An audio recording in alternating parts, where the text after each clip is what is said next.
অনেক দিন আগের কথা। এক গ্রামে এক ছেলে এবং এক মেয়ে নিয়ে এক সুখী পরিবার বাস করত। কিন্তু হঠাৎ ওদের সুখী পরিবারের সংসারে নেমে এলো এক দুঃখের ছায়া। ছেলে মেয়ে দুজন পুরনো মন্দিরের রাস্তা দিয়ে যাচ্ছিল, তখন বৃষ্টিও পড়ছিল। হঠাৎ কী হলো, ওরা দুজন পড়ে গেল। মেয়েটি উঠে দেখে তার ভাই নেই। অনেক খুঁজে না পেয়ে সে কাঁদতে কাঁদতে বাড়িতে চলে এলো।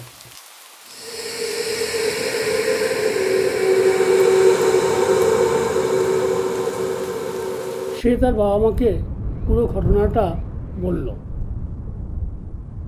সমস্ত ঘটনাটা শুনে ওরা সকলেই খুব আতঙ্কিত হয়ে উঠল এবং থানায় এসে পুলিশের কাছে সমস্ত ঘটনাটা বলল।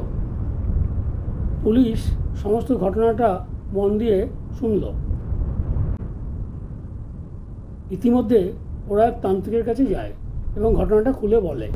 তান্ত্রিক সব শুনে বলে, ওই মন্দিরের পেছনের জঙ্গলে এক পেতনি বাস করে এবং এইটা ওই পেতনিরই কাজ। তান্ত্রিক থানায় এসে পুলিশকে ব্যাপারটা বলে এবং তান্ত্রিক এবং পুলিশ মিলে ওরা ওই জঙ্গলের মধ্যে প্রবেশ করে।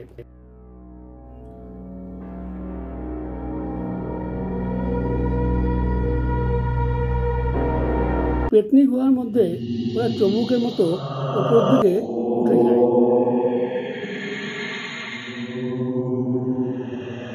ওখানে গিয়ে দেখে একটা নরমুণ্ডির সামনে ছেলেটিকে নিয়ে পেতনিটি বসে আছে। ছেলেটি শুয়ে আছে। পুলিশটি রিভলভার থেকে গুলি চলে এবং পেতনিকে ভয় দেখায়। এরপর পেতনিটি ওখান থেকে উড়ে পালিয়ে যায়।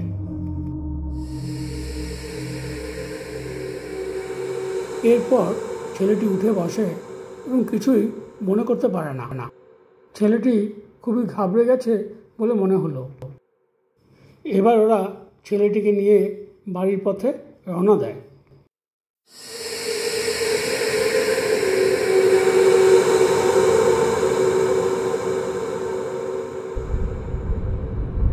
বাড়িতে ফিরে এসে সবাই খুব খুশি।